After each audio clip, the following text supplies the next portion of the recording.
Welcome to Scholarly. Today we are going to see the subject Hindi. आज हम हिंदी विषय में एक नया टॉपिक देखने वाले हैं. उसका नाम है सर्वनाम. हिंदी व्याकरण में से सर्वनाम आज हम देखेंगे, सर्वनाम तथा उसके भेद. तो सबसे पहले देखते हैं सर्वनाम किसे कहते हैं. सर्वनाम वाक्य में संज्ञा के बदले जिस शब्द का उपयोग किया जाता है उसे हम सर्वनाम कहते हैं. तो सर्वनाम की परिभाषा यह है, वाक्य में संज्ञा के बदले जिस शब्द का उपयोग किया जाता है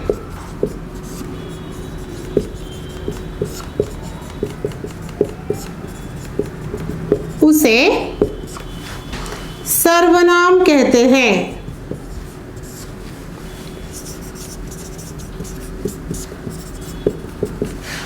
जैसे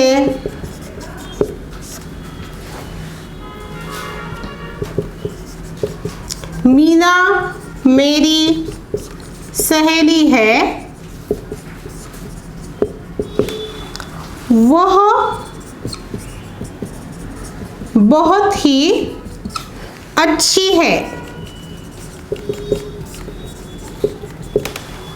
इस वाक्य में पहले मीना मेरी सहेली है, उसके बाद मीना इस शब्द के बदले हमने जिस शब्द का प्रयोग किया है वह बहुत ही अच्छी है. वह शब्द मीना के लिए आया है, मीना के बदले आया है, इसीलिए वह इस वाक्य में सर्वनाम का काम करता है. तो सर्वनाम के कुल 6 भेद हैं. देखते हैं. सबसे पहला तो है पुरुषवाचक सर्वनाम.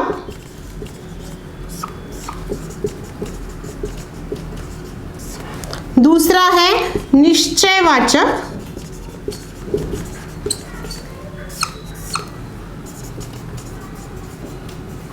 सर्वनाम. तीसरा है अनिश्चयवाचक.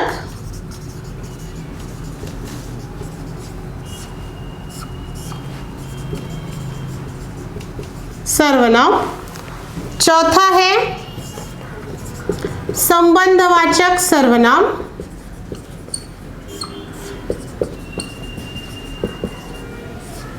पांचवा है प्रश्नवाचक सर्वनाम.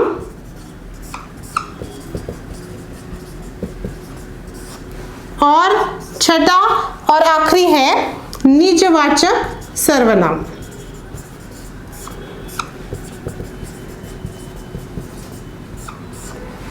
तो देखते हैं इन सब के बारे में विस्तार से. सर्वनाम का पहला भेद है पुरुषवाचक सर्वनाम. बोलने वाला, सुनने वाला तथा जिसके बारे में बोला जा रहा हो वह व्यक्ति, इन तीनों के लिए जिस सर्वनाम का प्रयोग किया जाता है उसे पुरुषवाचक सर्वनाम कहते हैं.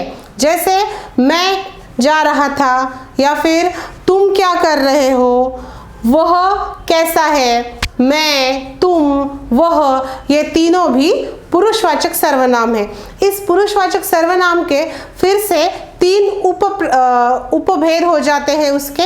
वह है, पहला तो है उत्तम पुरुषवाचक, दूसरा है मध्यम पुरुषवाचक और तीसरा जो है अन्य पुरुषवाचक. तो उत्तम पुरुषवाचक किसे कहते हैं. उत्तम पुरुषवाचक सर्वनाम यानी बोलने वाला व्यक्ति जो स्वयं के लिए सर्वनाम का प्रयोग करता है उसे हम उत्तम पुरुषवाचक सर्वनाम कहते हैं. बोलने वाला व्यक्ति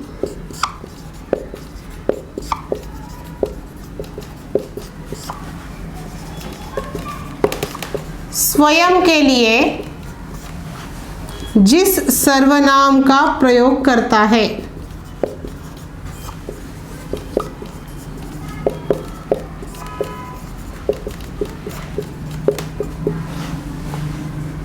जैसे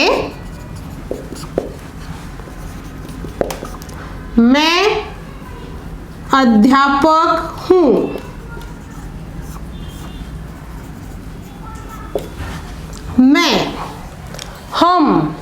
हमारा, यह उत्तम पुरुषवाचक सर्वनाम हुए। अब मध्यम पुरुषवाचक सर्वनाम यानी सुनने वाले व्यक्ति के लिए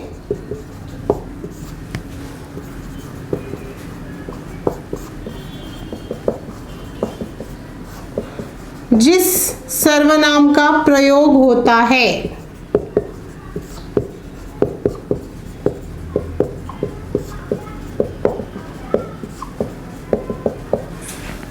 जैसे तुम कैसे हो, तुम क्या कर रहे हो, तुम्हारी पढ़ाई कैसे चल रही है, तुम, तुम्हारा, तुम्हारी, तुम्हारे, यह मध्यम पुरुषवाचक सर्वनाम हुए।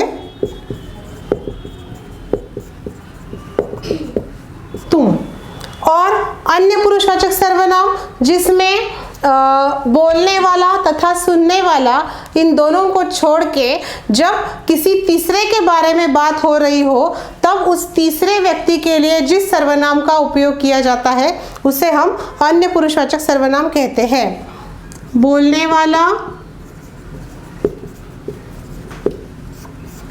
तथा सुनने वाला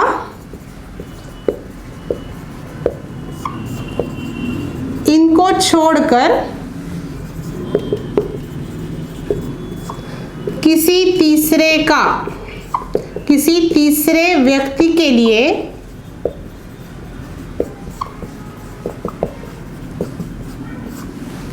इस सर्वनाम का प्रयोग होता है। जैसे वह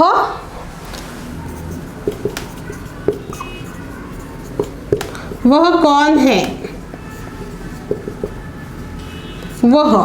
यह अन्य पुरुषवाचक सर्वनाम है। देखते हैं सर्वनाम का दूसरा भेद यानी निश्चयवाचक सर्वनाम। तो निश्चयवाचक सर्वनाम की परिभाषा क्या है? वाक्य में जिस सर्वनाम से किसी भी व्यक्ति, वस्तु, स्थान का निश्चित रूप से संकेत द्वारा ज्ञान होता है उसे हम निश्चयवाचक सर्वनाम कहते हैं। जिस सर्वनाम से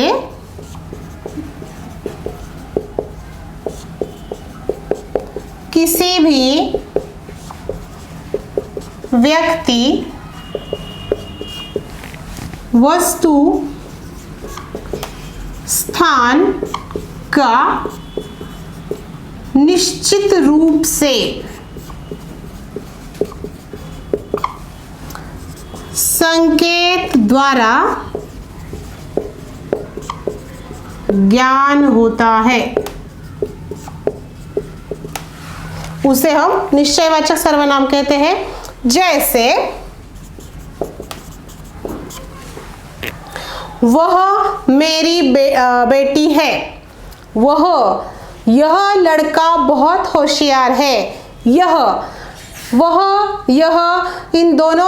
दोनों सर्वनाम निश्चयवाचक सर्वनाम है जिनसे निश्चित रूप से उस व्यक्ति का संकेत द्वारा हमें ज्ञान मिलता है। तीसरा भेद जो है सर्वनाम का वह है अनिश्चयवाचक सर्वनाम। जिस तरह निश्चयवाचक सर्वनाम से हमें किसी भी व्यक्ति, वस्तु का निश्चित रूप से संकेत द्वारा ज्ञान मिलता है, उसके उपरांत उसके विपरीत अनिश्चयवाचक सर्वनाम से किसी भी व्यक्ति, वस्तु या स्थान का हमें निश्चित रूप से संकेत द्वारा ज्ञान नहीं मिलता, उसे हम अनिश्चयवाचक सर्वनाम कहते हैं। जैसे कोई आया था, कोई बाहर गया है। कोई इस शब्द से हमें निश्चित रूप से किसी भी व्यक्ति का ज्ञान नहीं होता, इसलिए उसे हम अनिश्चयवाचक सर्वनाम कहते हैं। जिस सर्वनाम से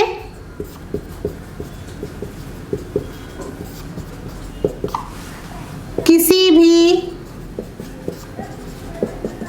व्यक्ति,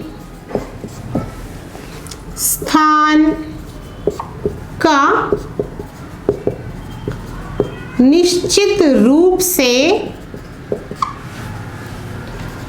ज्ञान नहीं होता, जैसे कोई,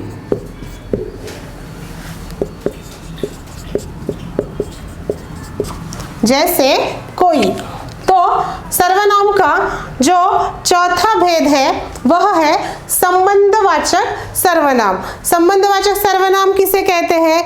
सर्वनाम जो वाक्य में किसी भी संज्ञा से संबंध सूचित करता है। ऐसा सर्वनाम जो वाक्य में किसी भी संज्ञा से संबंध सूचित करता है उसे हम संबंधवाचक सर्वनाम कहते हैं। जैसे कि जो करेगा सो भरेगा, जैसी करनी वैसी भरनी, जो सो या जैसी वैसी, यह हो गए संबंधवाचक सर्वनाम। जो सर्वनाम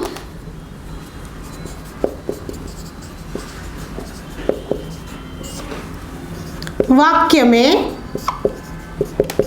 किसी भी संज्ञा से संबंध सूचित करता है उसे संबंधवाचक सर्वनाम कहते हैं।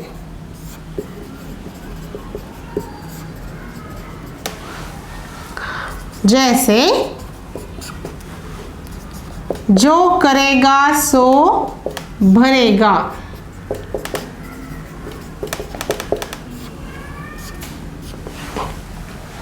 पांचवा जो भेद है सर्वनाम का वह है प्रश्नवाचक सर्वनाम। जिस सर्वनाम से हमें वाक्य में प्रश्न का ज्ञान होता है उसे हम प्रश्नवाचक सर्वनाम कहते हैं। जिस सर्वनाम से प्रश्न का ज्ञान होता है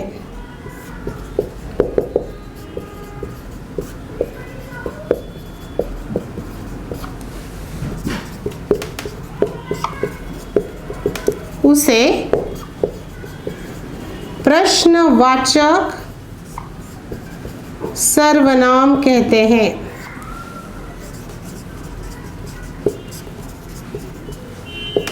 जैसे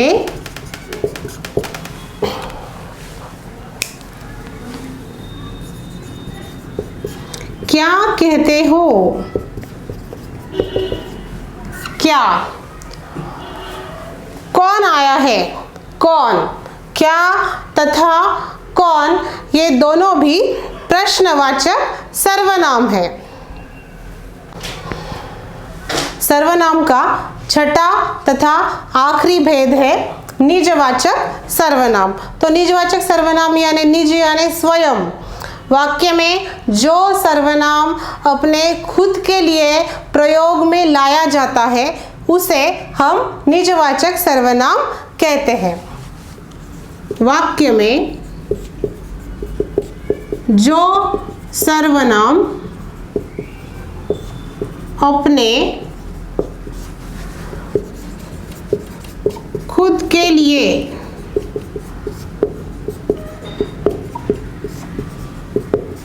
प्रयोग में लाया जाता है उसे निजवाचक सर्वनाम कहते हैं।